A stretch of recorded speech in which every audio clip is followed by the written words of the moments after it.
नकली लोगों के बारे में तो आपने सुना होगा दोस्तों, पर छत भी नकली होती है जिसे हम फॉल्स सीलिंग कहते हैं। तो दोस्तों आज के वीडियो में हम जानेंगे फॉल्स सीलिंग। अब दोस्तों बेसिकली जो फॉल्स सीलिंग होती है उनके बेसिकली 3 टाइप होते हैं। एक होता है पीओपी वाली सीलिंग, उसके बाद में दूसरी होती है जिप्सम वाली सीलिंग और उसके बाद में पीवीसी वाली सीलिंग। तो दोस्तों ज्यादा करके कॉमनली यूज की जाती है वो होती है जिप्सम वाली सीलिंग। अब जिप्सम फॉल्स सीलिंग क्यों इस्तेमाल किया जाता है? क्योंकि ये इसके शीट्स बड़े होते हैं, इजी टू अवेलेबल होती है, मटेरियल रेट भी ठीक ठाक होता है और काम जल्दी हो जाता है। इसकी वजह से जिप्सम का इस्तेमाल सबसे ज़्यादा हो जाता है। तो दोस्तों इस वीडियो में आप सबसे इंपॉर्टेंट पार्ट जानेंगे वो होता है कॉस्ट।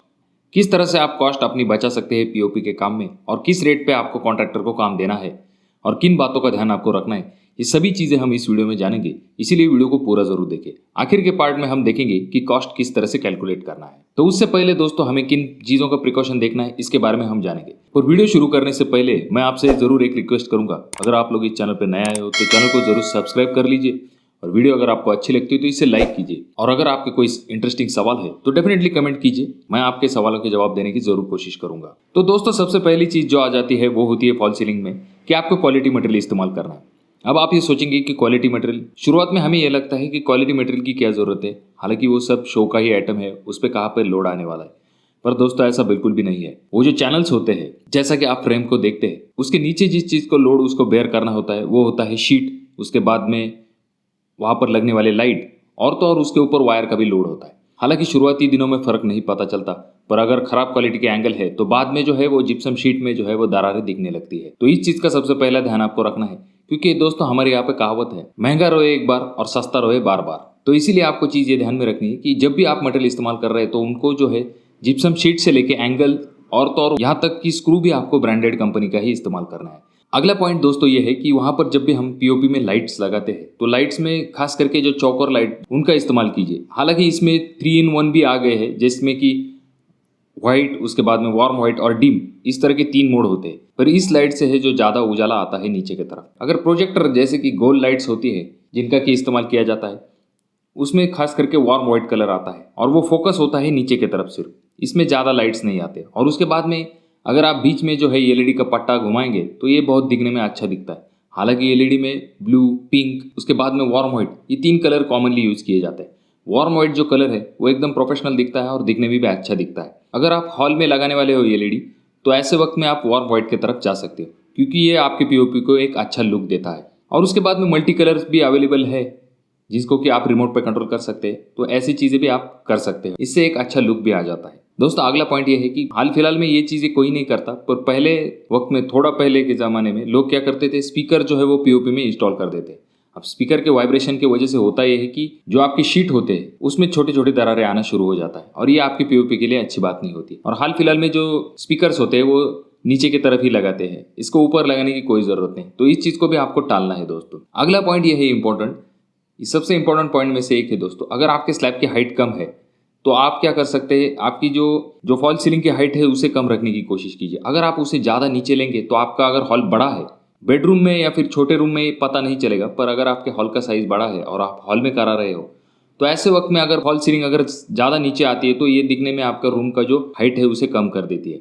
अगर आपको पहले से ही प्री प्लान आपने रखा है तो आप क्या कर सकते हैं, जब भी आपका स्लैब का हाइट लेंगे तो उसे फिर 11 फीट तक ले सकते हैं, जिससे कि हाइट भी आपकी अच्छी खासी मेंटेन होगी और आपका पीओपी भी अच्छा दिखेगा। तो इसके लिए हाइट के ऊपर भी आपको ध्यान देना है दोस्तों। तो इसीलिए सबसे ज़्यादा एक इंपॉर्टेंट पॉइंट में से ये आ जाता है कि आपकी पीओपी जो है वो बहुत ज़्यादा नीचे की तरफ नहीं होनी चाहिए।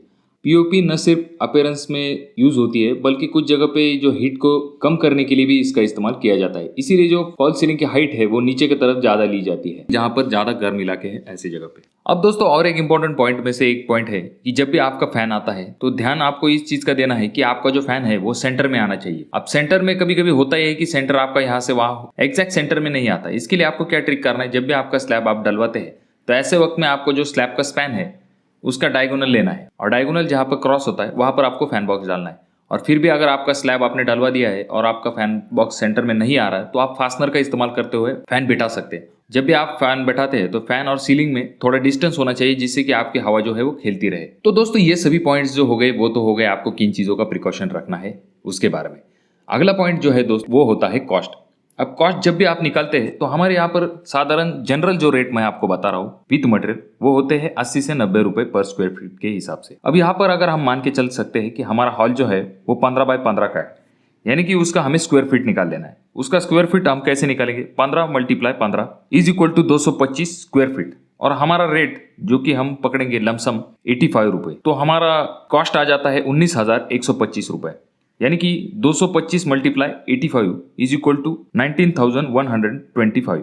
तो इतनी कॉस्ट आ जाती है दोस्तों। अब ये जो कॉस्ट आई है तो आपको स्क्वायर फीट में इसीलिए निकालना है क्योंकि बहुत से पार्ट आते हैं उसमें, जैसे कि आपका अंदरूनी पट्टा हुआ, ये चीज़ें ये कॉम्प्लिकेटेड हो जाता है। इससे सबसे आसान तरीका ये है कि आप स्क्वायर फीट के हिसाब से रेट बताइए, और ये नहीं कि यही रेट होता है, इससे कम भी मिल सकता है आपको, आपके यहाँ पे ज़्यादा भी हो सकता है, क्योंकि ये एरिया टू एरिया डिपेंड करता है। पर अगर आप स्क्वायर फीट में निकालेंगे तो आपको बिल्कुल बहुत ज़्यादा दिक्कत नहीं होगी।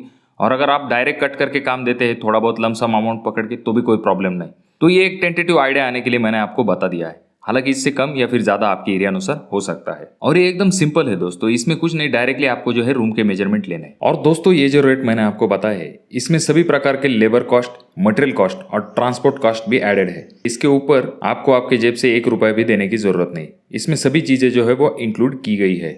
हाँ, और अगर आप थोड़ी बहुत बार्गेनिंग करने में एक्सपर्ट है तो डेफिनेटली आपके रेट और भी कम हो सकते हैं, पर इसके लिए आपको जरूरत होगी आपके अच्छे खासे बार्गेनिंग स्किल के। अगला पॉइंट दोस्तों, अब ये तो हो गई कॉस्ट की बात, और 2 चीजें बता देता हूँ दोस्तों आपको मैं, कि आपको जो है पीओपी में सिंपल डिजाइन लेना है, क्योंकि सिंपल डिजाइन अगर आप लेंगे तो वो दिखने में अच्छा दिखता है। ज्यादा अगर कॉम्प्लिकेटेड डिजाइन लेंगे तो उसको कलर स्कीम करने में भी ज्यादा दिक्कत होगी। और अगला पॉइंट ये है दोस्तों, जब भी आप कलर करवाते हैं तो ज़्यादा से ज़्यादा 2 कलर का इस्तेमाल कीजिए। अगर आप बहुत ज़्यादा कलर का इस्तेमाल कर रहेंगे तो ये आपकी पीओपी के लिए अच्छा नहीं दिखेगा। जैसा कि आप अगले पीओपी में देख रहे हो, यहाँ पर बहुत ज़्यादा कलर का इस्तेमाल किया गया है।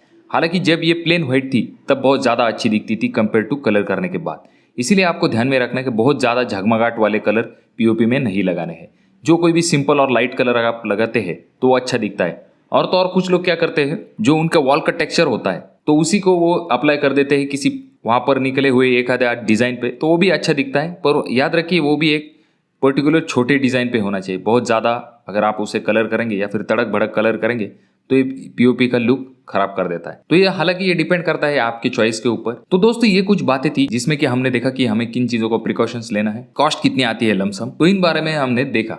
तो दोस्तों आगे अगर आप चाहते हैं कि सेपरेटली सिर्फ कॉस्ट के ऊपर वीडियो बनाना तो आप जरूर कमेंट कर सकते हैं, या फिर आपके कोई डाउट्स हो। हालांकि दोस्तों जब भी फॉल सीलिंग जो है वो पतरे के ऊपर भी लोग करते हैं। पतरे के ऊपर जब करते हैं तो ऐसे वक्त में समझ में नहीं आता कि ऊपर की तरफ पतरा है या स्लैब है, तो ये दिखने में भी अच्छा दिखता है। और नीचे की तरफ लोग क्या कर देते हैं, अच्छी फ्लोरिंग डलवा देते हैं, तो इससे जल्दी पता नहीं चलता कि ऊपर घर में पतरा है या नहीं।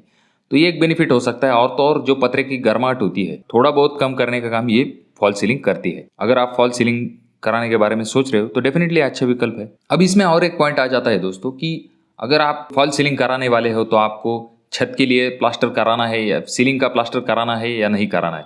अब ये टोटली डिपेंड होगा दोस्तों आपके लिए, क्योंकि फॉल सीलिंग की वजह से जो है ऊपर का जो छत है वो ढक जाएगा। इसके लिए अगर आप नहीं भी कराना चाहते तो कोई दिक्कत नहीं।